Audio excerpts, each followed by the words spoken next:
Hello, all my YouTuber friends. I hope that everyone is doing well. I had a great week. There was a couple of projects that took time, and for example, the wall behind me that I got painted, and I took clips as I went along this week. And so, if you want to start watching the video, then I'll catch up with you on the end. Well, it's certainly time for an update. I've got the shingles completed. I tried to follow the line that was here, and that wasn't all consistent. So, but once it's all painted, nobody will be able to really tell. And so yeah, I went up and I got all that whole triangle done up there, and so you can see you can hardly notice that it changes. I was able to break out a few of the shingles so I didn't have a straight line. And once I get paint on here, which is my next step, I've got everything cleared off. I've got plastic on the floor. I got my ladder set up, and I got a little platform up there for the middle part. And I should be able to just go at it now, and this should really transform this part of the job. All right. Well, it's been 24 hours since I put this primer coat on. I used Bullseye 123, and I actually talked to the paint people this morning because I was a little concerned about this bleed through here, but they assure me that if it's dry, which after 24 hours it certainly is. Let's get the other side here. There's a bit more bleed through over there, and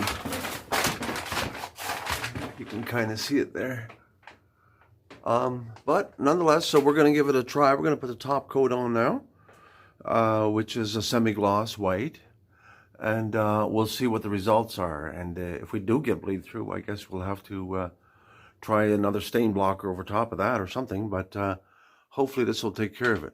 Now, I did have some heat. I brought a duct pipe in from the basement to give me a little bit of heat here. And I also have a heater set up on the other side there. Oh, a little hard to see. There we go, yeah. And so that at least, got it up to about 10 degrees in here, which is what was required. But it's definitely looking good. All right, we're going to go paint that. And just like that, it's painted. Now, it's still wet, so it's probably not going to be quite that shiny. But yeah, most of the bleed through is gone. There's a couple of spots, but I gave them an extra coat, and here you can really see how wet it is. Now this is, there's the door, so it's almost impossible to tell now where, where we've switched from the wall. There's no line there, so that's fantastic. And it looks great all the way up there, and over on this side here, it's kind of hard to tell, and the perspective is changes it. But yeah, it's nice and white, and we're good to go. All right, so I thought I'd do another little update here. The wall turned out pretty good, but you can see there's a few spots where I still got the bleed through. So I'm going to check with the paint people and see what other steps I can take. But for the most part, it looks really good. I have brought in all the boards that are going to be needed for the loft. I've sorted and stacked them. See, stand back a bit here. There we go. Yeah, so unfortunately some of them, the grooves have ice in them, I guess, in the transporting. And so I've put plastic over top of everything. And I got the heat pipe in here, so I can't see my breath, so I assume it's not freezing. I hope it just needs to be a couple of degrees above to just thaw out some of those, some of the grooves there in the boards. And so my next step here is going to be to, I got to get ready for the ceiling before I can do the floor, otherwise I have no room there. So I have to put styrofoam down in between all of the rafters. Put it in tight and seal it off so that I'm going to be able to insulate in the future. All right, so that's my next step. So I gained a few more steps. If you look up in there, I've put first a piece of insulation or styrofoam that I've tucked in where the roof ends. And then I've got a second piece up there. Now the reason being, this creates a bit of a cavity here, which is just going to get filled with pink insulation. But the rest of the roof is actually going to get filled with aircrete. Now I'll explain aircrete a little bit more later on, but ultimately it's a liquid that will get poured in, or pumped in probably. So I'm going to be putting the plastic, stapling the plastic onto the rafters, and then I can start putting the ceiling boards on, and I'll create another cavity that I can pour the aircrete in. All right. Well, here I've got the first floorboard down and two of the ceiling boards. So I've got the plastic stapled on, and of course behind there's that blue foam that's going to seal it off. And I'm going to be, probably next week, I'm going to be, I'll probably bring this ceiling up to about 3 or 4 feet from the ladder so I can get at it easy. And then next week I'll probably start pouring the aircrete into these cavities. So I will try to explain that a bit more here. As you can see from the bottom here, it's kind of deceiving the way it's sitting there, but there's one floorboard and then a couple of ceiling boards. There's probably going to be a little knee wall about right where I'm sitting there, maybe 2 feet high, just so the triangle will be gone altogether. All right.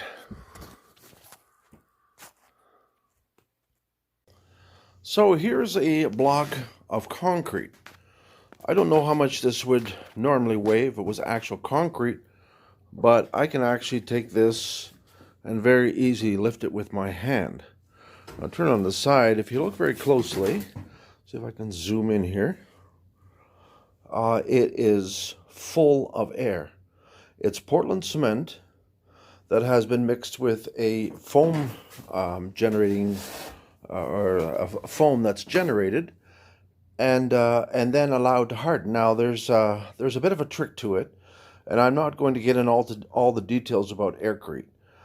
If you're interested in aircrete, I would suggest that maybe you go online and just type it in. There's many videos out there, and that's what got me interested. And it's one of the other projects that I've been working on since last summer, and I'm actually going to be making several different products with this, but I was able to successfully create this. This was created about a month ago, I think. It's very dense on the surface. I'm pushing my finger as hard as I possibly can. You can maybe see, if I go down in here, you can see the swirls when I finished it off.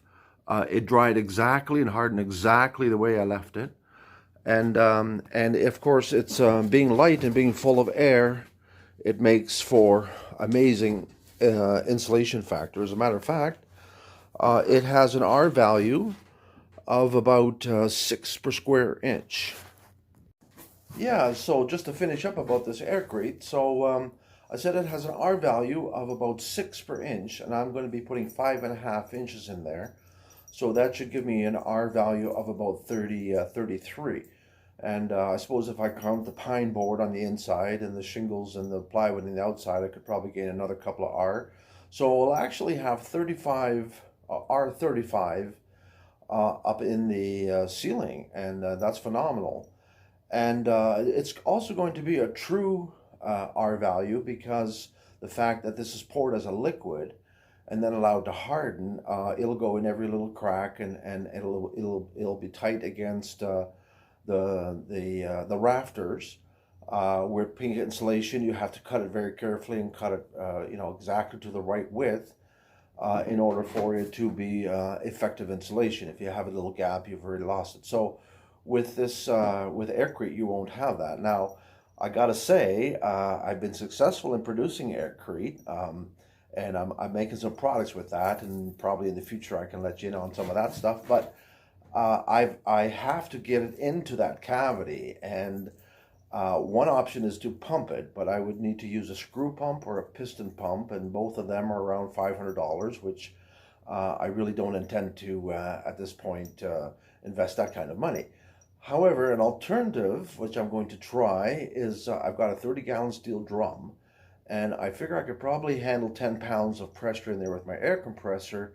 And if I have like an 1.5 inch flexible hose, hopefully the air pressure will push the aircrete through the hose, and then I can just hold it up there and fill each cavity. I'll probably fill each cavity at about 2 feet, and then wait 48 hours. So I'll probably do one side one day and the other side the other day. And that's simply because it's a tight, small cavity, and it does need some air to cure. So if I gave it 2 feet, there'd be enough surface area there for it to cure, and I get a hard surface like I showed you on this brick. And then and now in 48 hours, I could probably still poke my finger through it. It hasn't become hard yet, but it has definitely stiffened up in 48 hours. It takes a good 10 days to really cure, to be able to handle it, although up in the ceiling I have no need to handle it, so it can take forever. But basically 10 days it would be, you can handle it. And in about 40 days it becomes fully cured. Yeah, so it's going to be a very interesting experiment to see whether or not that I can actually pump aircrete, or like with air pressure and move aircrete like that. If that doesn't work, I don't know. This whole project may become a failure, and I may have to resort to actually using bad insulation. But so it's a learning experience for me. But also, I believe that there would be a demand for this in the future, older buildings or whatever, that you could simply pump the air again, or pressurize it into the cavities of the walls, and let it dry, and you'd have amazing insulation, very rigid, amazing insulation. So yeah, so find out next week what happens with that. I don't know how far I'll get next week. The weather's been very cold. It's been well, it's -12 today. Now it's just about freezing in here now. You no longer can see my breath, and I have of course put some plastic up. I've also put plastic above the concrete wall, the triangle, just to kind of keep whatever little bit of heat that's coming in here to keep it in here. But anyway, so it's a little bit more comfortable to work in. And next week I should have the floor and basically and the ceiling started on both sides. So yeah, well, again, thank you very much for watching. Last week I had a lot of views, and I had some good comments again. And yeah, give this video a like, share it if you can. It's just a small thing on your part, but it makes a big difference for the effort that I'm doing. But as always, I'm having tremendous fun making these videos, and I hope that you are enjoying watching them. All right, till next week. My name is George Overbeek, wishing you the best.